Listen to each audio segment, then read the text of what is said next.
Começa agora o Jornal da Cultura com William Correia. Boa noite. Em depoimento à CPI da Petrobras, ex-gerente Pedro Barusco admite recebimento de propina desde 1997 e confirma a participação do tesoureiro do PT no esquema. E veja também nesta edição. Presidente Dilma Rousseff é recebida com vaias na Feira de Construção Civil em São Paulo. O governo propõe escalonar a correção do imposto de renda, podendo chegar a 6,5% para os que ganham menos. Mesmo com o aumento das multas e suspensão das habilitações, motoristas embriagados continuam acelerando no trânsito. Brasileiro Rodrigo Goulart e outros condenados recebem visita da família na ilha da Indonésia, onde ocorrem as execuções. Produção industrial registrou forte crescimento em janeiro, mas ainda insuficiente para recuperar as perdas acumuladas. 2 helicópteros se chocam na Argentina e entre os mortos no acidente estão atletas olímpicos da França. Obra do metrô de Londres obriga cemitério medieval a mudar de endereço. E na bancada estão o jurista Luiz Flávio Gomes e o cientista político Sérgio Fausto. E contamos com a sua participação, com perguntas através do WhatsApp. O número está aí na sua tela, é só anotar. E também pelo Twitter e Facebook do Jornal da Cultura. 2 dias depois de ser alvo de um panelaço durante pronunciamento em rede nacional, a presidente Dilma Rousseff foi vaiada em São Paulo na abertura da maior feira de construção civil da América Latina. A presidente foi vaiada enquanto visitava as instalações da feira no pavilhão de exposições do AMB, na zona norte de São Paulo. As vaias e os gritos duraram cerca de 5 minutos e partiram de funcionários e expositores do evento. A presidente não reagiu, mas mudou o percurso.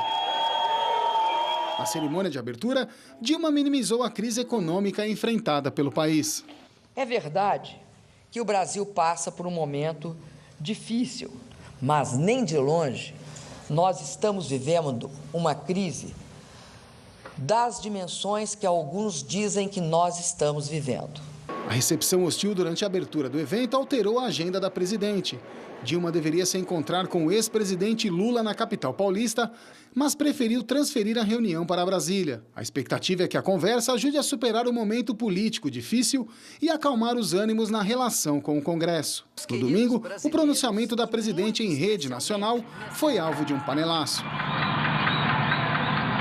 Nesta semana, o país vive a expectativa de pelo menos mais 2 protestos envolvendo o nome da presidente Dilma Rousseff. Manifestantes a favor e contra o governo prometem ir às ruas. Centrais sindicais e movimentos sociais organizam para a próxima sexta-feira o Dia Nacional de Lutas. Na pauta estão a defesa dos direitos da classe trabalhadora, da Petrobras, da democracia e da reforma política. Problemas nós sabemos que o governo tem e nós vamos combatê-los. Nós não estamos apoiando. Agora, pedir o impeachment, nós achamos que é um golpe e nós não vamos aceitar interromper um processo que está em curso e que as últimas eleições deram vitória para a presidenta Dilma. O Planalto teme que o ato do dia 13 infle ainda mais as manifestações pelo impeachment da presidente marcados para o próximo dia 15. Existem movimentos que apoiam a intervenção militar, existem movimentos que não apoiam impeachment, mas o foco do dia 15 do movimento e o próprio sentimento da população é o de pedir o impeachment. Sérgio Fausto, boa noite. Que ambiente é esse, hein, de pedido de impeachment? Você acha que há clima ou há possibilidade disso ocorrer? Eu não vejo isso no horizonte, pelo menos no momento.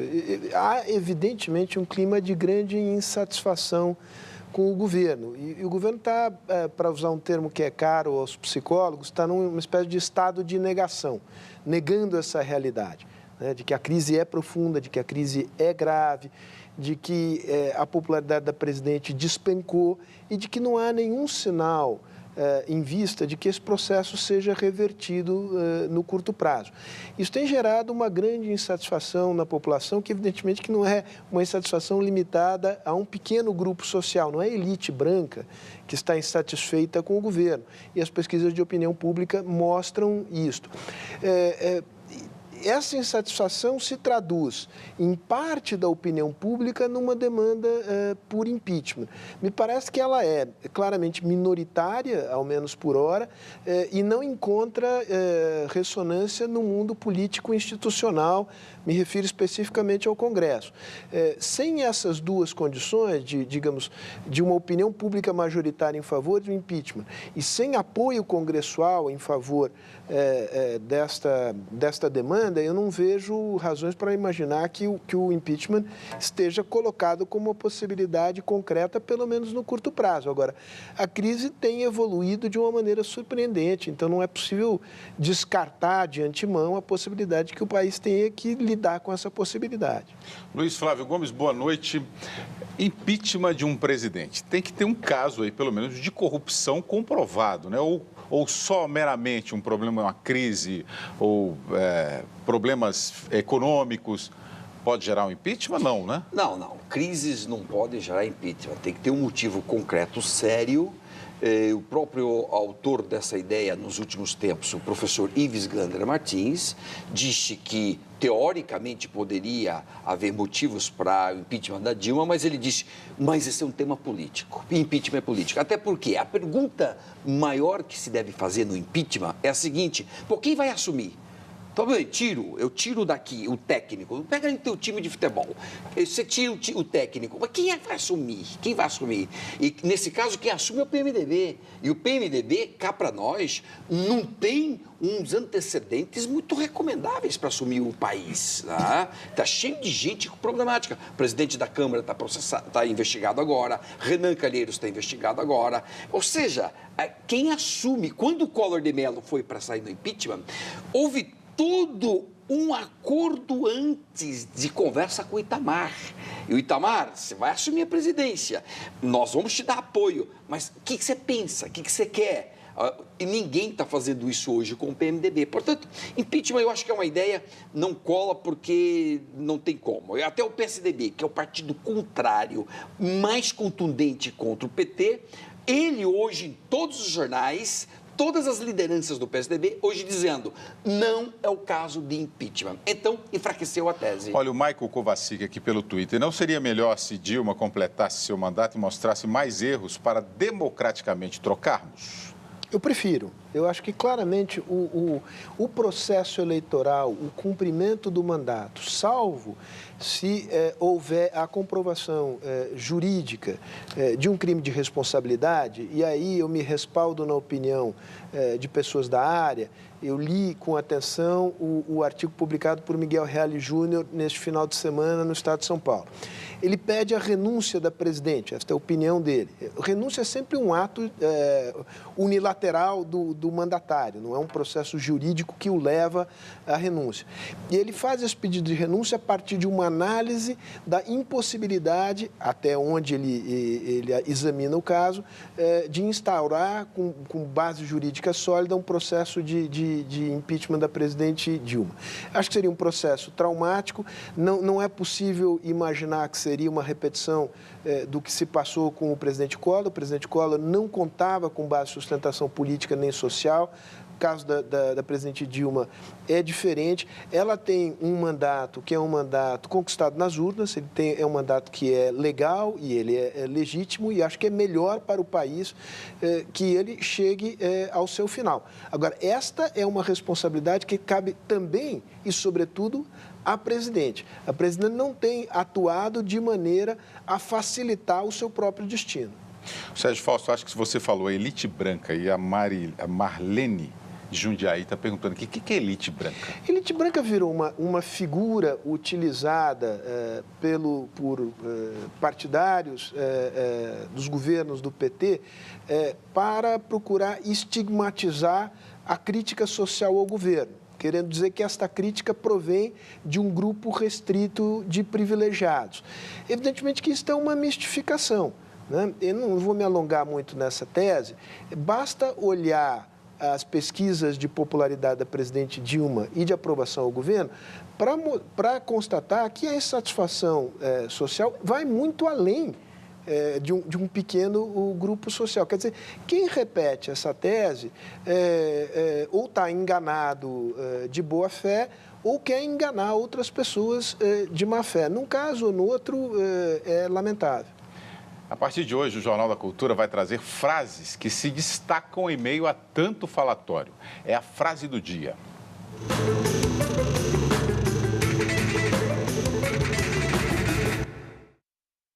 Senhores, e a frase do dia está no telão e vem da presidente Dilma Rousseff. E nem de longe estamos vivendo uma crise das dimensões que alguns dizem que estamos vivendo. Comentário dos senhores em relação a essa frase, Luiz Flávio Gomes. Nossa presidenta está completamente equivocada. Estamos vivendo uma crise com dimensões profundas. E essa crise não é só política. Hoje há um desentendimento entre presidência e Congresso. Mas não é só isso. Nós temos crise na saúde, na educação, no abastecimento, na mobilidade urbana, etc. As crises são várias. E, sobretudo, crise de segurança pública, que é a minha especialidade, onde eu escrevo mais coisas, tenho livros publicados. Estamos num beco e num abismo profundo. William, nós estamos com 29 assassinatos para cada 100 mil. Isso é uma crise brutal. Na zona sul de São Paulo, as famílias estão mudando, o êxodo da família, caindo fora do bairro, 18 famílias num dia só, num momento só, caindo fora. Não suporta mais a violência. Então, é crise em todos os lados. A presidenta não deveria adotar essa postura de jeito nenhum, de negar a existência da crise. É a teoria psicológica da negação, que já falou aqui o Sérgio. Não tem nada. Ela tem que enfrentar isso tudo, mas não negar, enfrentar. Onde está o problema? Aqui, resolver esses problemas. Ela está equivocada com esta frase. Que pena, o Estado brasileiro está entrando num colapso. Essa palavra é chave hoje para interpretar o atual estado do Estado brasileiro. Estado em colapso. Sérgio Fausto. Eu acho que é um engano profundo da presidente Dilma. Acho que nós vivemos uma crise grave. É uma crise que tem várias dimensões. Ela tem uma dimensão que é uma dimensão política em pelo menos 3 níveis. É uma crise de governo. É uma crise do sistema político brasileiro e é uma crise do bloco de poder que deu sustentação a 12 anos de governo do PT. Além disso, ela tem uma dimensão econômica, e os dados estão aí a mostrar isso com clareza. E a dimensão política e a dimensão econômica, elas caminham de mão dada e uma alimentando negativamente a outra. Então, nós estamos claramente num círculo vicioso e com dificuldade de vislumbrar qual é a saída desse processo. O presidente da Câmara, Eduardo Cunha, deve falar à nova CPI da Petrobras na quinta-feira. Quem prestou depoimento hoje foi o ex-gerente executivo de serviços da estatal, Pedro Barusco. Os deputados do PP, Sandy Júnior e Lázaro Botelho, suspeitos de envolvimento no escândalo de corrupção na estatal, pediram afastamento da comissão. Em mais de 7 horas de depoimento, Pedro Barusco falou sobre o início do esquema de propina e como ela era distribuída. Eu iniciei a receber a propina, em 97, 98. Foi uma iniciativa pessoal minha. De uma forma mais institucionalizada, foi a partir de 2004. 2003, 2004, eu não sei precisar exatamente a data, mas foi a partir dali. Em relação a esse período, eu vou reiterar, eu não vou tecer maiores detalhes, porque existe uma investigação em curso, tá? Eu me reservo o direito de não comentar esse tipo de detalhe. De que eu acusei o PT de receber 200 milhões ou 150 milhões. Como o PT, na divisão da propina, tinha, ou cabia a ele receber o dobro, um pouco mais, que eu estimava que ele poderia ter recebido o dobro, porque se eu recebi, por que os outros não teriam recebido? Quem recebeu propina relacionada ao caso Gazene? Eu, Renato Duque, e a parte relativa ao partido. Qual partido? O Qual PT. Partido? E quem que recebeu esse recurso relacionado ao PT? Olha, a gente sempre combinava esse tipo de assunto com o João Vacari. Se juntava algumas quantias, eram feitas remessas. Normalmente eram de offshores lá fora. A divisão da propina, até onde eu sabia, ia para o PP e mais recentemente PP-PMDB, no caso do diretor Paulo Roberto Costa, né? E no caso do diretor Renato Duque, atendia o PT. Esse é um caminho que não tem volta, né? Quer dizer, a gente começa a receber recurso no exterior, né? O recurso é ilegal, vai indo, vai crescendo. De um momento para outro, isso vira uma espada na nossa cabeça, né? Infelizmente aconteceu e eu estou tendo a oportunidade de tentar reparar. Então, a lição desse episódio é que o crime não compensa.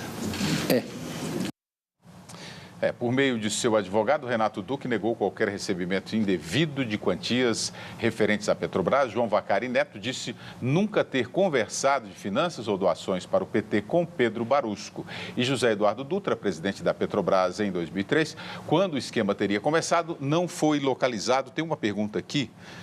Luiz Flávio, Roberto Miranda, depois de roubar durante 8 anos, foi muito mais, desde 97, agora o Barusco descobriu que o crime não compensa.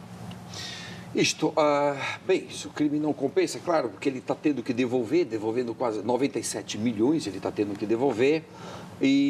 Mas tem algumas coisas interessantes aí na fala de Barusco, que eu acho que todos os nossos telespectadores devem entender. O que é uma corrupção pessoal e o que é uma corrupção institucional? Essa diferença é muito importante, porque até ele está dizendo, ele que está falando, até 2003... eles recebiam corrupção direto das empresas que pagavam para eles. Isto era pessoal, não ia para partido político, nem ia para políticos. A partir de 2003, o que ele está dizendo é isso. A corrupção está indo para os políticos e para os partidos também. Aí virou institucional. Institucional significa quem está no poder pratica corrupção para se manter no poder. Então, este foi o pecado do PT. E notem, eu sou um eleitor que votei no PT nas últimas eleições, então eu estou gabaritado, tenho autoridade para estar falando. O PT fez um aparelhamento do Estado para poder financiar as campanhas caríssimas deles. E para se perpetuar no poder. Então, aí está o erro. Agora, nasceu a corrupção com o PT? Que erro! A corrupção nasceu em 1500. No Brasil, não, a corrupção é antiga, mas é que preciso fazer a distinção. Outra coisa importantíssima hoje do Barusco, importantíssima, como é que funcionava, William e Sérgio, como é que funcionava a corrupção até agora, a última eleição de 2010, até a eleição de 2010. As doações das empreiteiras ia tudo para o caixa 2 dos candidatos, por fora. Em 97 mudou a lei no Brasil, as empresas começaram a passar, pode agora financiar. As empresas agora pegam o dinheiro da corrupção, joga na doação eleitoral e declara para o TSE que deu esse dinheiro. Ou seja, agora foi para o caixa 1.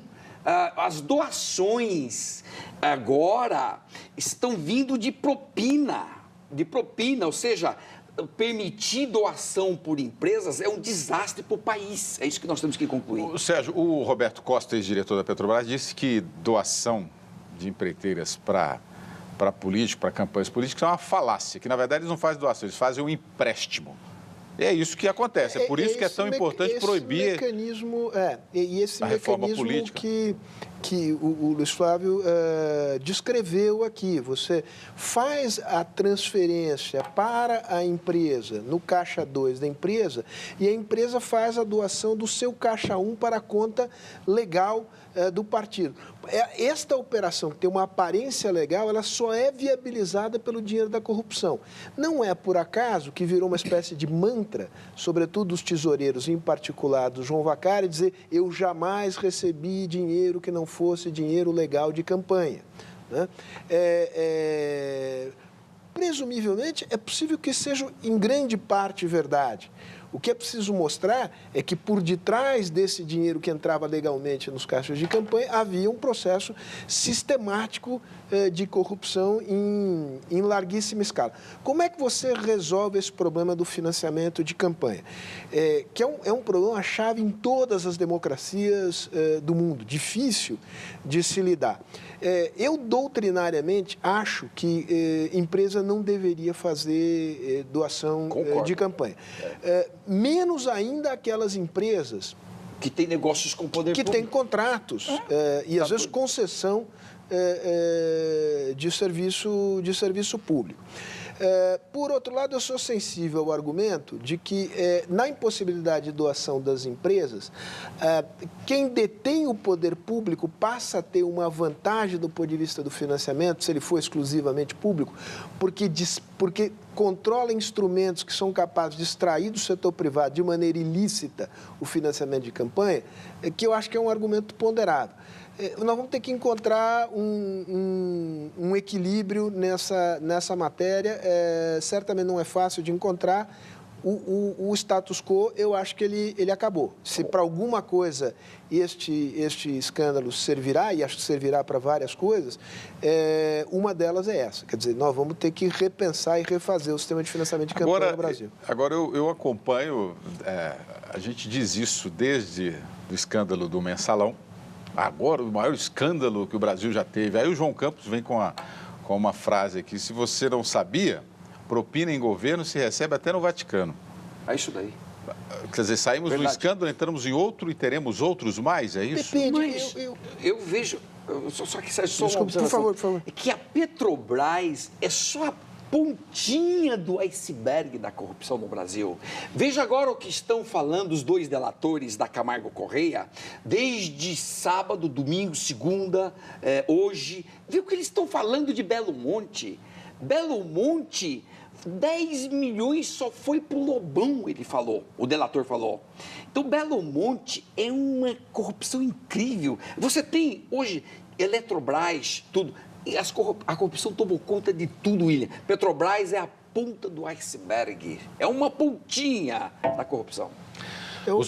Pois não. Não, rápido, para não tomar mais tempo. Eu acho que tem um processo difícil, complicado, cheio de retrocesso, mas de aprendizado da sociedade brasileira e de fortalecimento de algumas instituições do Estado brasileiro que têm feito a diferença no combate à corrupção. Eu acho que a atuação do Judiciário e do Ministério Público não é apenas o fato de que a Constituição lhes assegura a autonomia, é que elas têm feito um uso competente desta autonomia. A maneira pela qual o juiz Moro tem conduzido esse processo espelha um aprendizado, inclusive dele próprio, de operações que ele conduziu no passado e que acabaram desmontadas por recursos jurídicos interpostos à Justiça. Então, acho que há um processo duplo de aprendizado institucional e da sociedade brasileira, e acho que nós vamos olhar em algum momento para trás e dizer esse escândalo do Petrolão e o escândalo da Petrobras são um divisor de águas na vida brasileira. O Fernando Pereira e o Helder Tempera aqui, os dois falaram, imagina quando se falar em BNDES. O Supremo Tribunal Federal se articula para fechar a segunda turma de magistrados desfalcada desde a saída do ministro Joaquim Barbosa em julho do ano passado. O grupo ficará responsável pelo julgamento das ações da Operação Lava Jato. Atualmente, a segunda turma é composta pelos ministros Teori Zavascki, relator do processo, Gilmar Mendes, Celso de Mello e Carmen Lúcia. Em sessão realizada nesta terça-feira no STF, os magistrados decidiram fazer um convite para que um dos ministros da primeira turma passe para a segunda. A primeira turma é formada pelos ministros Marco Aurélio Mello, Dias Toffoli, Luiz Fux, Roberto Barroso, além da ministra Rosa Weber. Qualquer um dos 5 juízes pode migrar para a segunda turma, desde que manifeste essa vontade de forma voluntária. O presidente do Supremo Tribunal Federal, Ricardo Lewandowski, não tem poder para promover uma mudança na configuração das turmas. Caso algum ministro exerça a vontade de trocar de grupo, o substituto de Joaquim Barbosa, que até hoje não foi nomeado pela presidente Dilma Rousseff, ficaria de fora do julgamento das ações da Operação Lava Jato. Então, Luiz Flávio, não precisa de autorização do presidente do STF, Ricardo Lewandowski, para mudar de turma, não é isso? Não precisa. Esse é um ato unilateral de pedir, olha, quero sair desta turma. E é muito comum. Frequente. A Carmen Lúcia, até há pouco tempo, era da primeira turma, foi para a segunda. Então, é muito comum. E eu achei inteligente a saída. Foi a sugestão do ministro Gilmar Mendes. Achei inteligente. Ou seja, forma a segunda turma, porque ela vai julgar o caso Petrolão. Fecha. O próximo ministro que vir vai para lá. Isso, o que acontece, William? tira um peso da presidenta Dilma, porque qualquer nome que ela for indicar, se você sabe que vai julgar o Petrolão, todo mundo vai ter problemas com isso. Então, tira um peso, vai para a primeira turma, suavizou, tá inteligente essa jogada. Vamos ver que nome agora que a Dilma vai apontar para nós, como grande jurista, que iria então para a primeira turma. Agora, Fausto, por que essa demora de escolher um substituto de Joaquim Barbosa, hein? É difícil de explicar. Já são quantos meses? São 10 meses? 9 meses, né? Criou uma situação inteiramente anômala. E o interna corporis, o STF, buscou uma solução para esse problema criada pela omissão da presidente Dilma em indicar.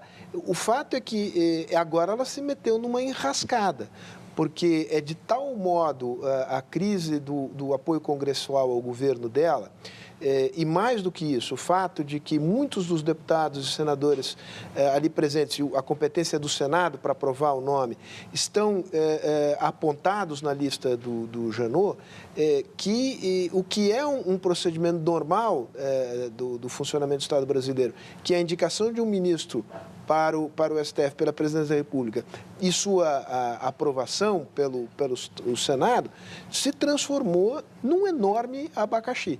Agora, quem plantou o abacaxi, quem semeou o abacaxi, foi a presidente Dilma por omissão. O risco, William,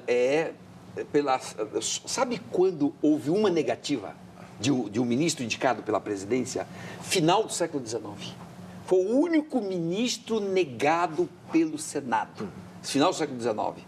O risco é a Dilma agora apresentar o nome e o Senado diz não, vai ser o segundo da história republicana. E é um risco para a presidente Dilma, e se ponha na pele, você saberá fazer isso melhor do que eu, na pele de um jurista, como é que ele aceita esta nomeação, correndo o imenso risco de passar o vexame, de ser reprovado no Senado? E reprovado por razões, e por razões políticas, não por razões, digamos, da sua competência específica. Olha a rapidez dos nossos telespectadores, o Orlando Lossato, que está nos lembrando que o Dias Toffoli já pediu para ir para a segunda turma. Dias Toffoli já pediu? Dias Toffoli?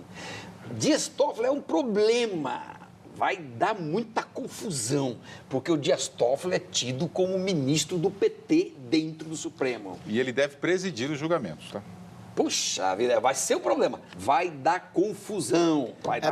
É mais um ingrediente da crise e, digamos, aí o STF tem que ter um papel, os seus pares, digamos, de dissuadi-lo de fazer algo que adiciona combustível à crise e que pode manchar a imagem do Supremo Tribunal. O governo vai tentar corrigir a tabela do imposto de renda para as faixas de menor renda em 6,5%. O percentual foi vetado no início do ano pela presidente Dilma Rousseff. Esse reajuste aumentaria a faixa de isenção salarial para R$ 1.900 por mês. Para rendimentos maiores, a correção ficaria em 4,5%. A proposta foi levada hoje pelo ministro Joaquim Levy ao presidente do Senado, Renan Calheiros. Veja a seguir: família visita brasileiro condenado à morte na Indonésia. E mais, prisões de motoristas embriagados crescem 2.000% só na cidade de São Paulo.